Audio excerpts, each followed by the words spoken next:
know, that's right. Yeah, the big thing is donations are Wednesday. We'll still probably get them in on Friday. Um, and come out on the 11th. It's going to be great. Coco, caroling, Santa. We're going to have ornament making. Yeah, she Oops, sorry. I'm on your toe. There you go. Perfect. so Okay. when she sent it to me, she didn't say see Debbie. Oh, you can, it's all right. I'll be here today I don't know if we're going to have a lot of people, but I'll Yeah, be I here don't in the think we'll have a I'll be lot. here in the parish hall if anybody has any Okay. questions.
Good morning, everyone. Please rise in body and or spirit, and we will sing in our TL hymnal, number 1007, There's a River Flowing in My Soul. As soon as you've got it, you can put those books down as soon as you've figured it out, and because it repeats, and I'll give you the lyrics. There's a river flowing in my soul. Dee-da, dee-da.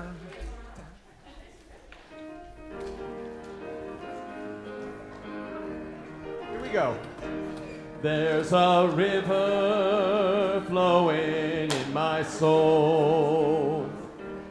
There's a river flowing in my soul, and it's telling me that I'm somebody.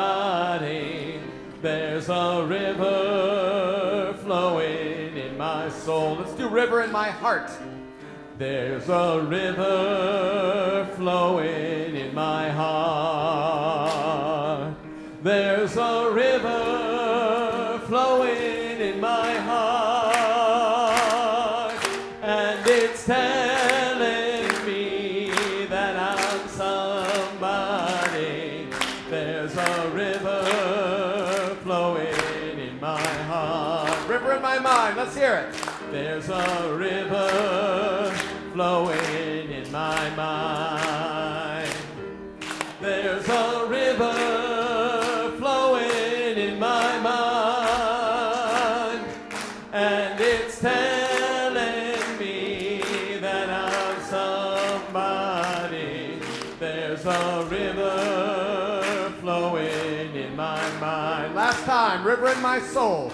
There's a river flowing in my soul. There's a river flowing in my soul, and it's telling me that I'm somebody. There's a river flowing in my soul. Good morning. Please be seated.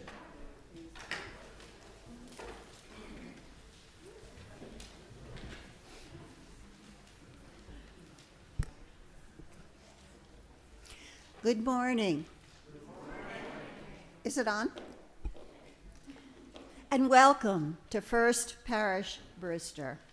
We are a Unitarian Universalist welcoming congregation of people of diverse philosophies and beliefs, people of various cultures and races, sexual orientations, gender identities, abilities, and socioeconomic backgrounds. Whoever you are, wherever you are on your spiritual path, may this be a place of rest and restoration on your journey. For those of you who may be first-time visitors this morning, welcome. Welcome on this morning, which we make sacred by our presence here together. A big welcome to people streaming. We are glad you are here. I think we wave.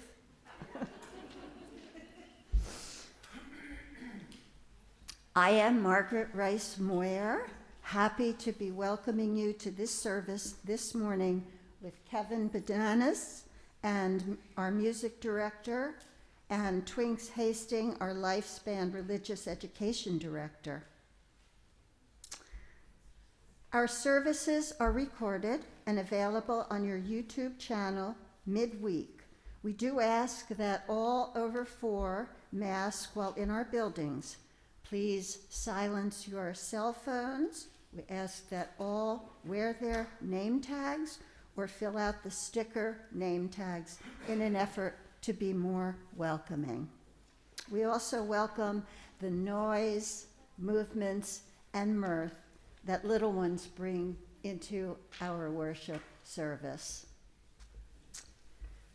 In community news, save the date. The 2021 FPBUU Holiday Fair is Saturday, December 11th in the parish room from 11 to 2. We will have photos with Santa, caroling, cookie assortments, baked goods, ornaments, and much more. We will start off the holiday fair with online bid and buy with an assortment of one-of-a-kind crafts and food selections. We are calling on all crafters, bakers, food prep, knitters, sewers, and donors to offer your time and talents to help make this a successful community event. In your weekly email, you will find the donation form, and I just want everybody to see Debbie, who is spearheading this event and always does a great job. And she's not really a reindeer.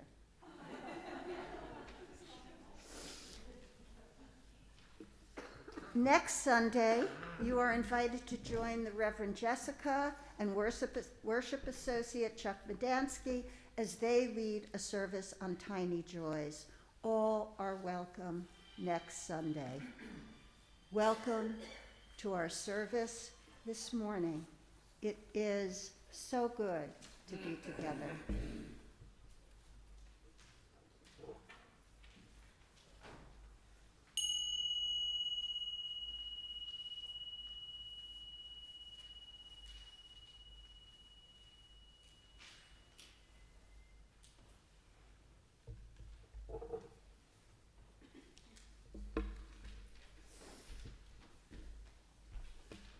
Beginning this evening is the Hanukkah Celebration. On the first night of Hanukkah, 3 prayers are recited, and every night thereafter there are 2 prayers. Baruch atah Adonai, Eloheinu melech haolam, asher kitshanu b'mitzvotav, v'tzivanu lecharich ner shel Hanukkah. Baruch atah Adonai, Eloheinu melech haolam, she'osa nisim lavotenu, bayomim ohem lazman chazeh. Baruch atah Adonai, Eloheinu melech haolam, שהחיינו וקיימנו והגיענו לזמן הזה.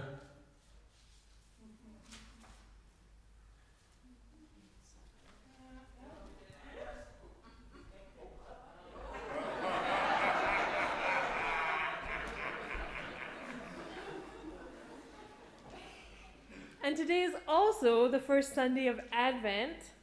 Fun fact, Advent is not a fixed 24-day holiday, and it starts on the 4th Sunday before Christmas Day. The period of Advent has a rich and interesting history that, much like every holy holiday, has evolved and changed through time. Whilst we know it now to secularly be the time to start the Christmas festivities, put up the tree, turn on the Hallmark movies, and perhaps open a door for a chocolate treat and an Advent calendar. I have 6. I am obsessed with Advent. It's my favorite holiday of the year. Advent has gone through periods of being a time for fasting, a time for grieving, and a time for celebration. Advent is most commonly summed up as a time for waiting, assumed to be waiting for Christmas Day to come and the birth of Jesus in the Christian tradition, but most interestingly, for some in Christian traditions, it is actually a time of waiting for the second coming of Christ. So the question I offer today as Unitarian Universalists is, where do we find meaning in this holiday? I'm going to invite my friends Casey and Zane up to light our Advent candle.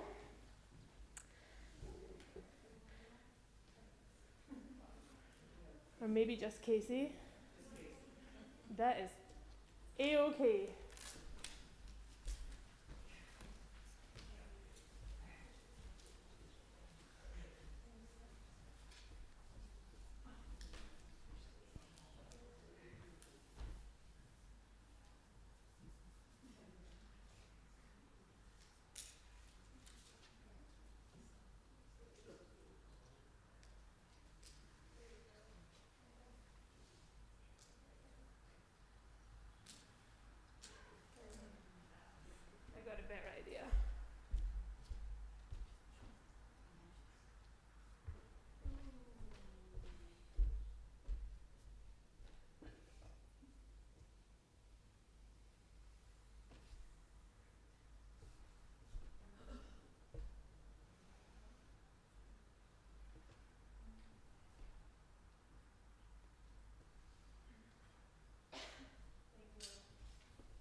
As we light our Advent candles in this season of waiting, may they remind us to be fully present with ourselves and each other. The first week's candle is lit for hope, hope that change is possible, hope that light will come, hope in our beautiful community, and hope for a brighter future for our children and all of the children to come.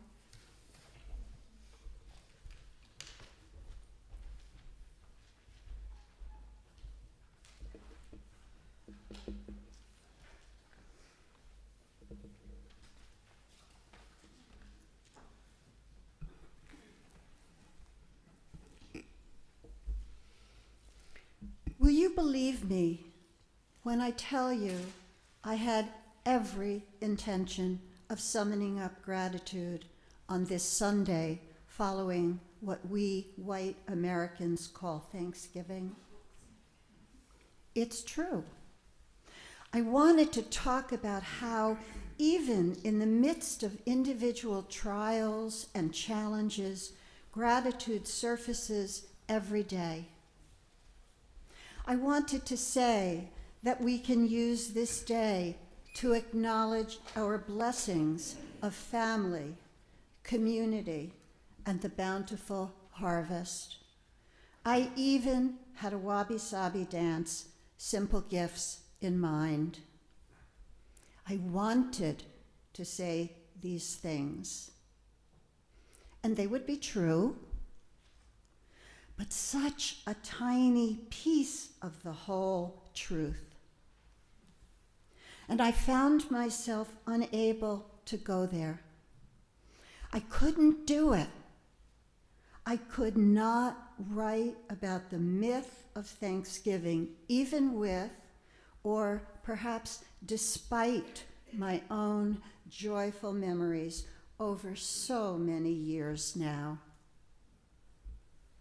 The truth is, the more I read about this day, about what this day signifies for Native people, the more I simply could not reprise such a revisionist, revolting story about one fall day 400 years ago in 1621, when the Pilgrims and the Wampanoag allegedly gathered together in celebration of their mutuality, of their friendship.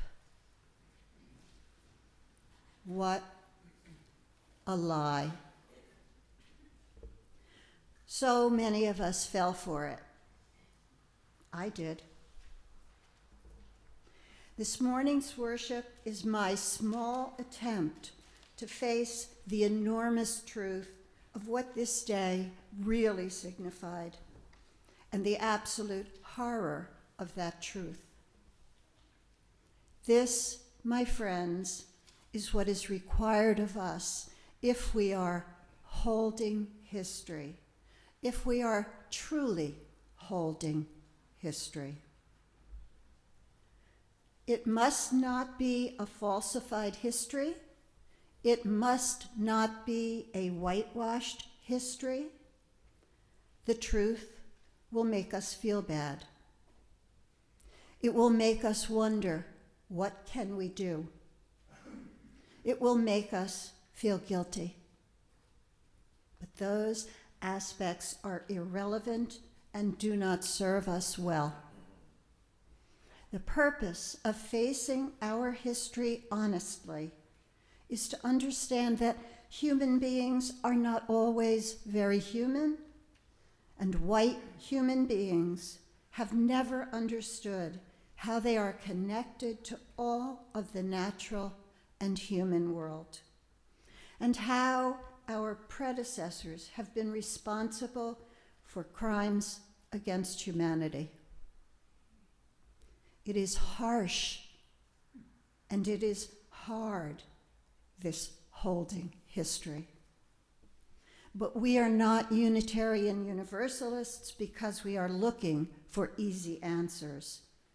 We joined this faith movement because we know and we want to do better. So this morning, we light the chalice to shine a light on one particularly shameful history, one we need to own in a world where there are far too many such histories.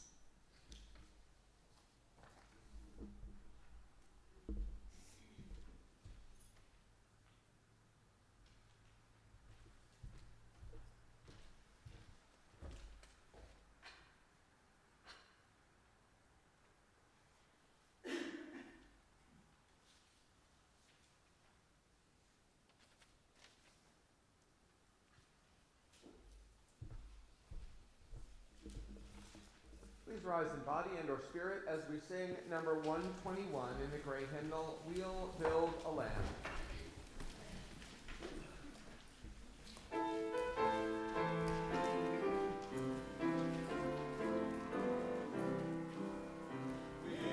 We'll build a land where we bind up the broken. We'll build a land where the captives go free. Where the oil of gladness is also morning. Oh, we'll build a mother's land that can be. Come, build a land where sisters and brothers, anointed by God, may then create peace. Where justice shall flow down like waters, and peace like an ever-flowing stream. We'll build a land where we bring the good tidings to all the afflicted and all those who mourn, and we'll give them gardens instead of ashes. Oh, we'll build a land where peace is born. Come, build a land where sisters and brothers, anointed by God, may then create peace. Where justice shall roll down like waters, and peace like an ever-flowing stream. We'll build a land building up ancient cities, raising up devastations from old, restoring ruins of generations. Oh, we'll build a land of people so bold. Come, build a land where sisters and brothers, anointed by God, may then create peace. Where justice shall roll down like waters, and peace like an ever-flowing stream. Build a land where the mantles of praises resound from spirits once faint and once weak, where like oaks of righteousness stand her people. Oh, come build a land, my people we seek. Come build a land where sisters and brothers, anointed by God, may then create peace. Where justice shall roll down like waters, and peace like an ever-flowing stream. Please be seated.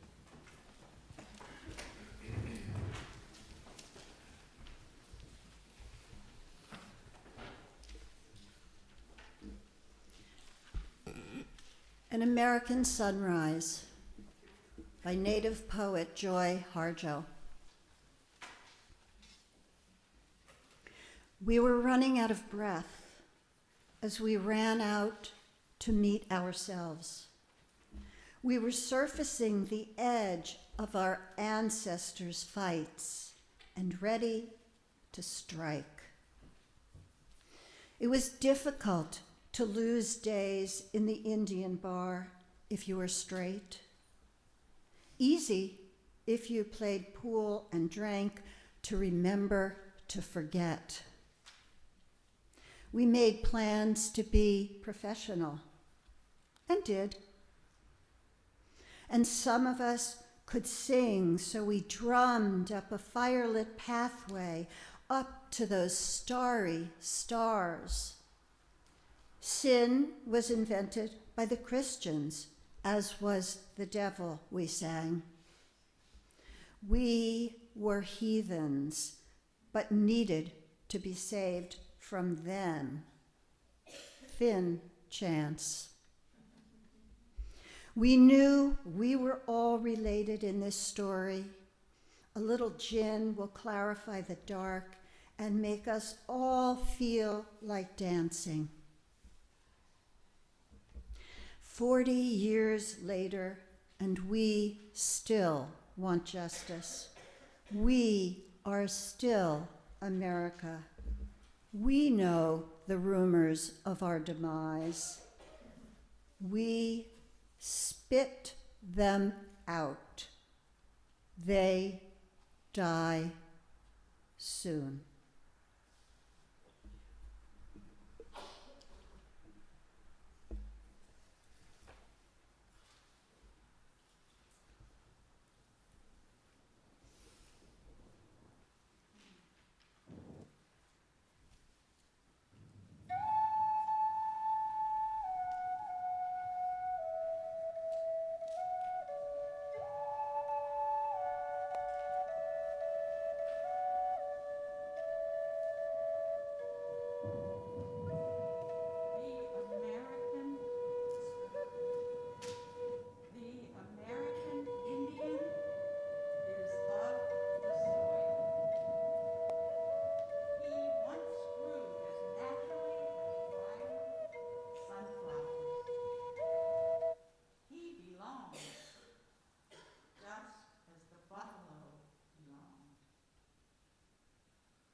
Standing there, Ogalasu.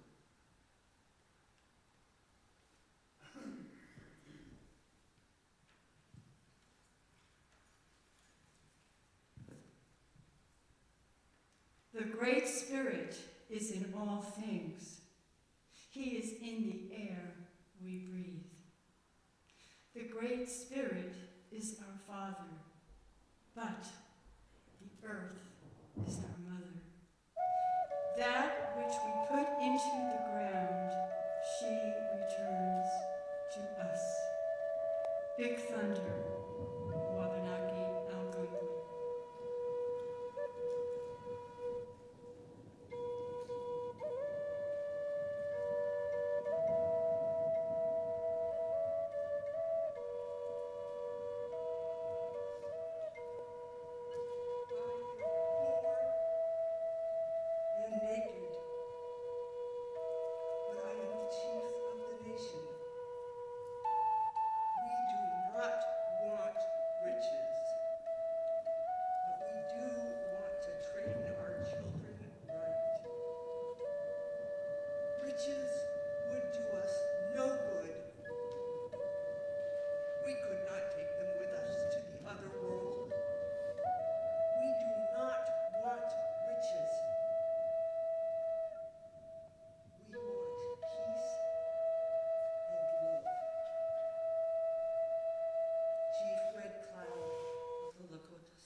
you rise, please, and join us in hymn 1069, Ancient Mother.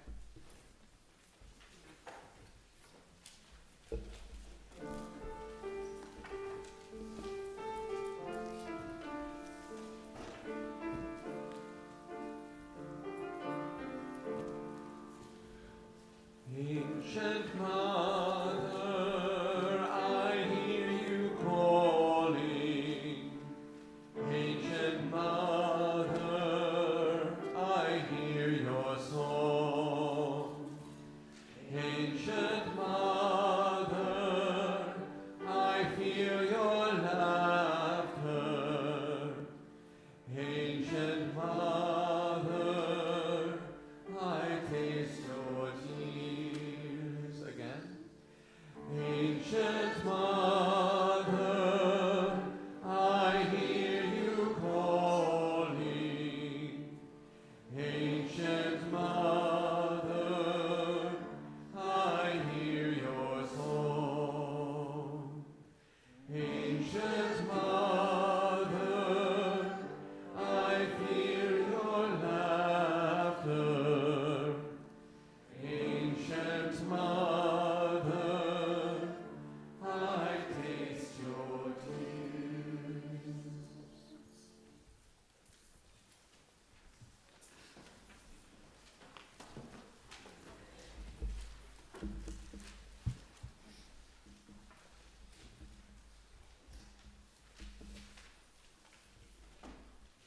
Each week, we have the practice of splitting our offertory plate. Half of what is collected goes to the work of First Parish, and the other half goes to a worthy organization nominated by someone in the congregation. Today, our split plate goes to the Association to Preserve Cape Cod. For over 50 years, APCC has helped restore natural resources in every town, procured better environmental policy at the county, state, and federal level, and brought in millions of dollars to improve, protect, and preserve Cape Cod. From its grassroots beginnings to the present, APCC's landmark achievements have resulted in cleaner drinking water, preserved open spaces, and restored natural habitats of Cape Cod. Its efforts have fostered a greater awareness of the Cape's natural environment and its integral relationship to our economy, our health, and our everyday lives. APCC is Cape Cod's ever-vigilant caretaker, ready to call out environmental threats to our communities. There are a couple of ways you can give. Today, you can text to give. The number is in your order of service. You can put a check or cash in the offertory baskets, or you can donate on our website. That's for those who are streaming in. However you choose to give today, your generosity is appreciated. The offertory will now begin.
rise, please, and join me in reading number 614, The Sacred Hoop.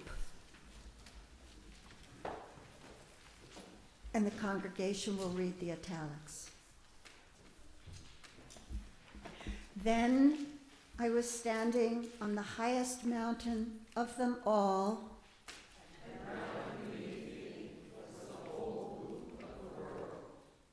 and while I stood there, I saw more than I can tell. For I was seeing in the sacred manner the shape of all things of the Spirit.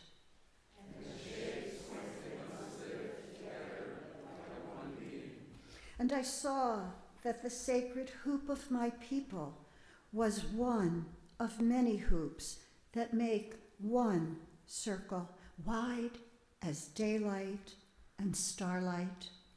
And in the center grew one mighty flowering tree to shelter all the children of one mother and one father. And I saw that it was holy. You may be seated.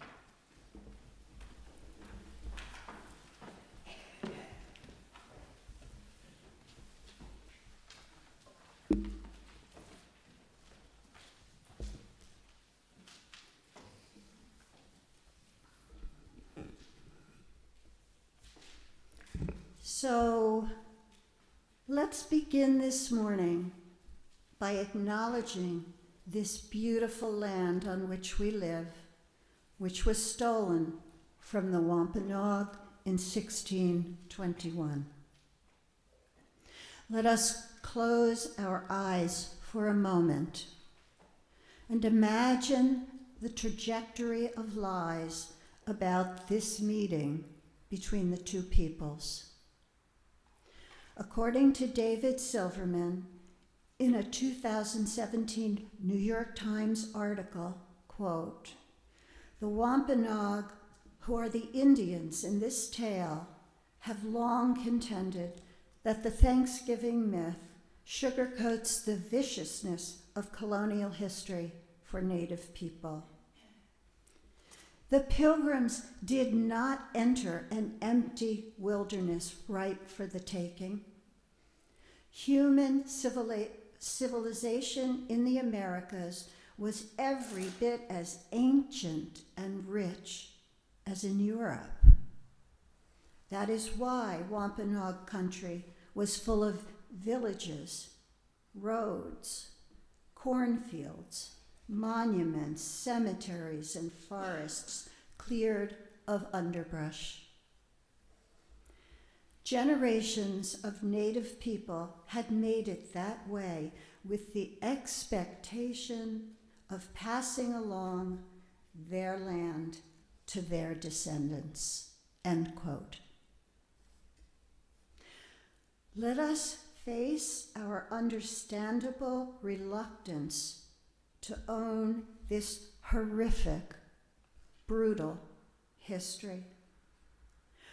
Let us also imagine how our own lives right now might have been different had the Wampanoag people been victorious over the Pilgrim incursion into their already well-developed civilization here, right here on Cape Cod. It's hard to imagine, isn't it?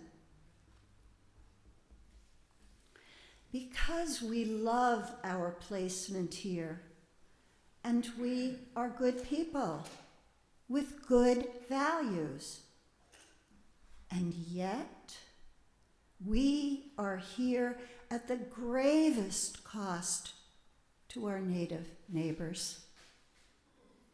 Now open your eyes and let's explore the true narrative of Thanksgiving and what this holiday must feel like for those who were displaced and murdered in the Pilgrims' pursuit of their own freedom. In an online article by Allison Gaines about restorative justice at Thanksgiving, entitled "Why We Should Make Thanksgiving a Day for Atonement Instead of a Racist Feast," end quote, Gaines castigates the oft-repeated tale of the first Thanksgiving, writing, quote, "When American children grow up thinking that the Pilgrims peacefully traded with the indigenous tribes, it introduces a both sides narrative that prevents Americans from engaging in restorative justice," end quote. She is speaking to me as a teacher. Though I tried to make the Indian crafts more desirable than the Pilgrim crafts, still, I reluctantly played out the little friendship feast with my students. And it's simply not the truth. According to Linda Coombs, a Wampanoag historian and member of the Wampanoag tribe of Gayhead, quote, "Erasure isn't taking down a conquistador statue. Erasure is when you don't even know the name of the people who own the land where you live," end quote. She goes on to refer to history-altering crimes such as the deliberate slaughter of tens of millions of buffalo, which led to the mass starvation of nearly 75% of the indigenous population. And of course, many of us do know about the US government-sanctioned strategy, which allowed colonists to distribute smallpox-infected blankets to native peoples. This was simply a way to solve a problem. The systematic and detailed extermination of First Peoples is even more tragic than we imagined. Again, from Allison Gaines, I quote, "The Pilgrims were not heroes. They were conquerors," end quote. She suggests centering the holiday around atonement. She says Black and Indigenous people are not grateful for white dominance. They have nothing to be grateful for. It's true. Thanksgiving is as good a time as any other to ask for forgiveness for our crimes against humanity. Her thoughts are strongly worded and they are angry. And how to argue against what she says? Quote, "American freedom is not arbitrary. It reflects white people's will over people of color. Only white people are grateful for European dominance," end quote. And she adds, "There would be no Thanksgiving if natives had maintained their liberty." The holiday we now know as Thanksgiving can surely be a day in which we consider our sordid history, and one in which we meet this evil history with honesty and humility. We did do these awful things. We are responsible for the near destruction of those who simply made the great mistake of trusting the white invaders, of believing their promises. And that first Thanksgiving was really not a celebration of equal partners. There were not equal partners sharing and honoring reciprocal relationship. The people of the First Light, as they called themselves, really had no choice. They had no choice. The die was cast. They traveled days from around Massachusetts to attend an uneasy harvest meal, knowing they had no choice. They had not the resources to maintain their homes, their livelihoods, and their deeply communal way of life. Increasingly, food shortages and diminished land set off tribal skirmishes and wars. Native people were forced to endure unthinkable violence, oppression, and deceit by settlers and the U.S. government. And, according to David Silverman, quote, "If there is anything to celebrate about this day in history, it is the remarkable survival of the Wampanoag." I love that because it feels like the truth. And somewhere I read that the goal of celebrating Thanksgiving is not to make white Americans feel guilty, but to educate and bring awareness to the genocide the Native Americans endured and still do. So how do we make this day more relevant, more true to its history? For one thing, we can learn about and celebrate Indigenous values of gratitude, creating, as they do, group gatherings that honor relationships and celebrate life.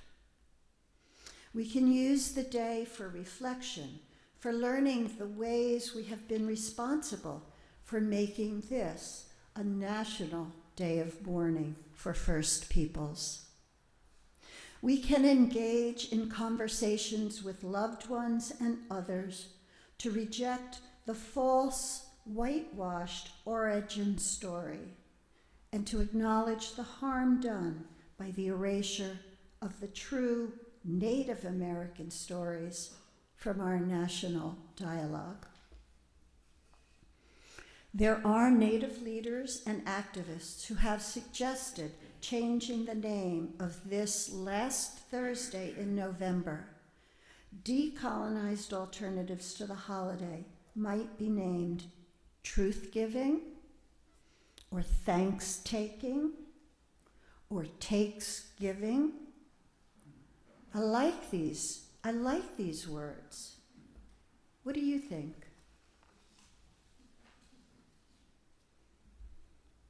They force us to reconsider the old story and to move forward more humbly into a day of reconciliation with our own sorry past. That the beautiful picture of that joyful first meal was inaccurate at best and revisionist history at worst. But there is good news as well. Native peoples are stepping out of the shadows to lead this nation in confronting the scourge of climate change. They are confronting corporate interests which push environmentally dangerous policies for their own profit.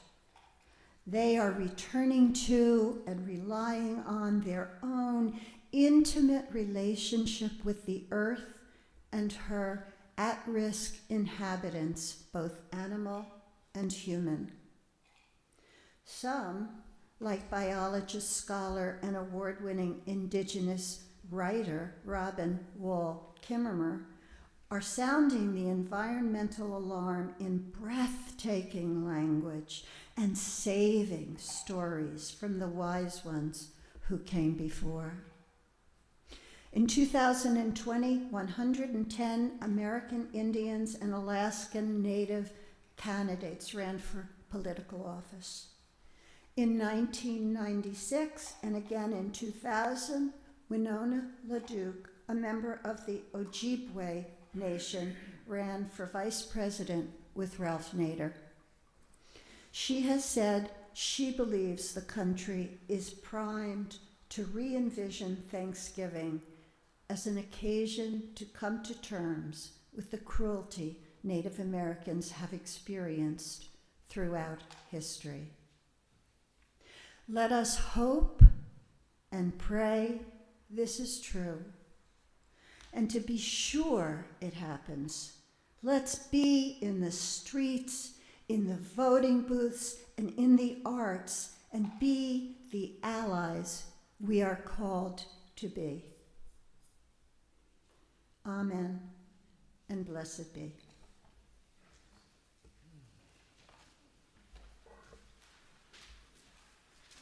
Please rise in body and or spirit as we sing number 170 in the gray hymnal, We Are a Gentle, Angry People.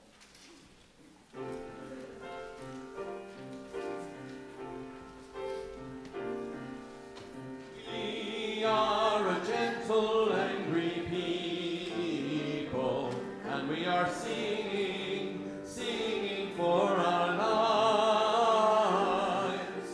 We are a gentle, angry people, and we are singing, singing for our lives. We are a justice-seeking people, and we are singing, singing for our lives. We are a justice-seeking people, and we are singing, singing for our lives. We are young and old together, and we are singing, singing for our lives. We are young and old together, and we are singing, singing for our lives. We are a land of many colors, and we are singing, singing for our lives. We are a land of many colors, and we are singing, singing for our lives. Fifth verse, bottom of the page. We are gay and straight together, and we are singing, singing for our lives. We are gay and straight together, and we are singing, singing for our lives. We're a gentle, loving people. We are a gentle, loving people, and we are singing, singing for our lives. We are a gentle, loving people, and we are singing, singing for our lives.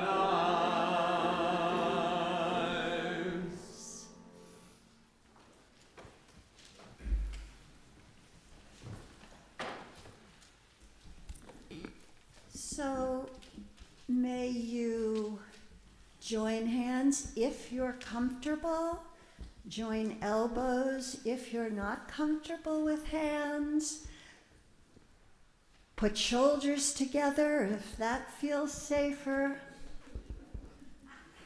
For the closing words, let us be in community and in touch. Native American poet laureate Layli Long Soldier published her poem, Whereas, which is also the title of the book, in response to SJ Resolution 14, a long overdue, incomplete congressional apology to the Native peoples of the United States that went largely unnoticed. The resolution was signed into obscurity in 2009 by then President Barack Obama. No tribal leaders were invited. I will close with a few of her words from that book. Long Soldier was angry at this delivery and at the meaninglessness of its words and the excessive legalese, whereas. And the poem is in response to that. She says, I am a citizen of the United States and an enrolled member of the Oglala Sioux tribe, meaning I am a citizen of the Oglala Nation.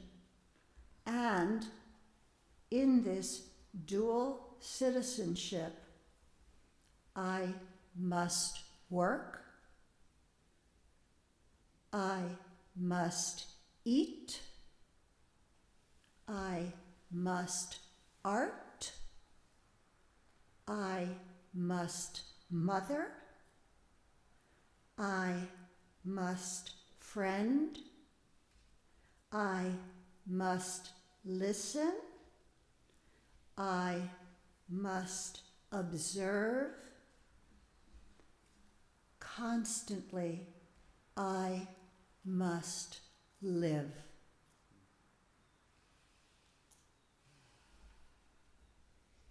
Go in peace and blessings.